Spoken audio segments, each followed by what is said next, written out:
সেইখানে উপনীত হলেন।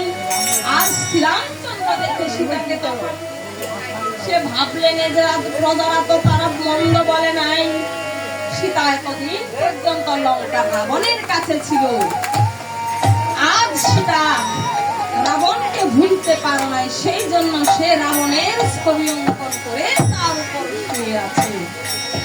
না না, আমি আর এই সীতাকে আমার রাজ্যে রাখতে পারবো না।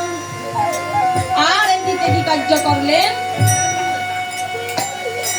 লক্ষণ লক্ষণ বলে শ্রীরামচন্দ্র ডাকিতে লাগলেন। আর ডাক শুনে লক্ষণ ঠাকুর তখন সাক্ষাতে আসে। লক্ষণ, তুমি সীতাকে বনে দিয়ে আসো। ওরে লক্ষণ, তুমি আজ সীতাকে বনে দিয়ে আসো। ওগো দাদা, সীতার এমন কি অপরাধ আমি সীতাকে বনে দিয়ে আসবো? ওরে লক্ষণ, এই যে রাজ্যের মধ্যে কিছু কিছু প্রজারা সীতার নামে কলঙ্ক গাইতেছে, আমি আজ সীতাকে রাখতে পারবো না। ওরে লক্ষণ, তুমি এই সীতাকে বনে দিয়ে আসো।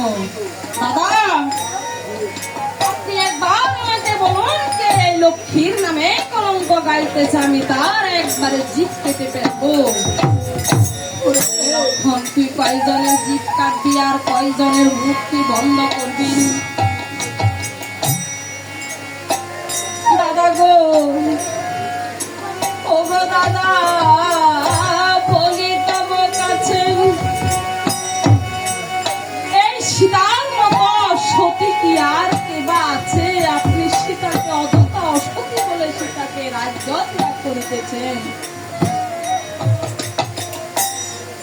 এই কথা যখন লক্ষণকে বললেন, ওরে লক্ষণ, আমি তোমাকে বলতেছি সীতাকে তুমি বলে দিয়ে আসো। একদিন সীতা আমাকে বলছিল, এই যে 60,000 মুনির পত্নীদের দর্শন করিতে যাবেন, তুমি আজ সেই কথা বলে সীতাকে তুমি বলে দিয়ে আসো। কি 60,000 মুনির পত্নীর চরণ দর্শন করিতে যাবি, এই কথা কোথায় বলেছে? আর এদিকে লক্ষণ ঠাকুর কথা এই যে অদনয়নে কেঁদে কেঁদে তখন এই যে সীতার কাছে গিয়ে বললেন, ওগো লক্ষ্মী, তুমি নাকি দাদাকে বলেছ তুমি 60,000 মুনির পত্নীদের দর্শন করিতে যাবে। আজ দাদা বলেছে তোমাকে ওই 60,000 মুনির পত্নীদের দর্শন করিতে নিয়ে যেতে।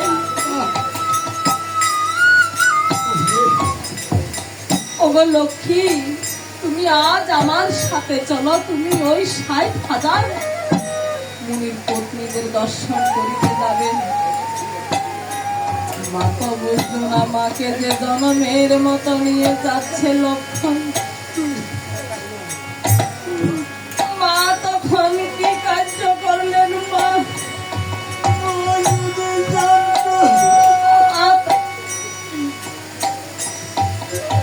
মা তখন তার এই রাজকীয় ভেষ মা ত্যাগ করে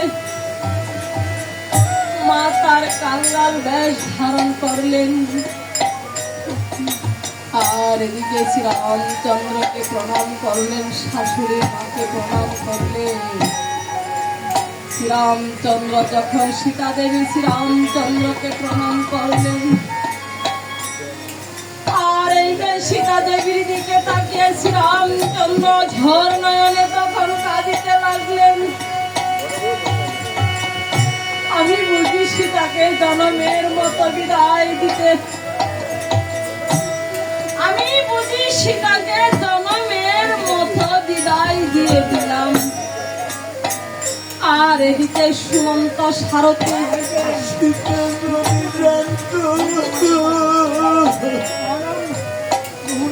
সুমন্ত সারথীকে দেখে তখন এই যে লক্ষণ বিকার্য করলেন, এই সীতাকে নিয়ে তখন গণনা করলেন। কিছু দূর যখন গেলেন তখন সে ভামের সর্প দেখলেন, দক্ষিণে শ্রীগাল দেখলেন। ওরে লক্ষণ, আমি যাব না রে লক্ষণ, আমি পথের মধ্যে আমি অমঙ্গল দেখেছি রে লক্ষণ। এ কি বলছো? এ যে পথের মধ্যে তুমি এমন কি অমঙ্গল দেখিলে? আমি ভামে সর্প দেখিলাম, দক্ষিণে আমি শ্রীগাল দেখিলাম। আচ্ছা, এ বামে সর্প দক্ষিণে শ্রীগাল দেখিলে কি হয়? বামে সর্প, এই যে যাত্রা পথে যদি বামে সর্প দক্ষিণে শ্রীগাল দেখা যায়, তাহলে তো সেই পথ অমঙ্গলের হয়। ওগো মা, যাওয়ার পথে কতই কিছুই তুমি দেখবে, আর এই অনেক কথা তুমি মন থেকে সরে নিয়ে যাও। আর এদিকে যখন সীতা দেবীকে নিয়ে যখন গমন করিলেন, সীতা দেবীকে যখন নিয়ে গমন করিলেন, কিছু দূর যখন গেলেন, তাকে বললেন, ওগো লক্ষ্মী তুমি এইখানে নেমে যাও। ওগো লক্ষ্মী তুমি এইখানে নেমে যাও। করে লক্ষণ, তুমি তো আমাকে বলেছিলে ৬০,০০০ মুনির পত্নীদের দর্শন করাবে, এইখানে তো কোনো মুনির পত্নী নেই, তুমি আমাকে কি দর্শন করাতে আমাকে নিয়ে এসেছ? ওগো লক্ষ্মী তুমি, আমি তোমাকে বলিতে পারি নাই, আমি তোমাকে ছলনা করে এই বনবাস নিয়ে এসেছি। দাদা আমাকে বলেছে তোমাকে বনবাস দিয়ে যেতে। ওরে লক্ষণ, ওরে লক্ষণ, তুই আমাকে কি কথা শুনালি রে লক্ষণ? ওই কি কথা শুনালি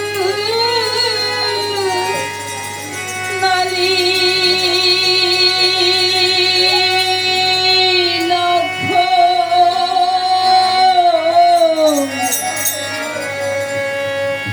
ওরে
Oh,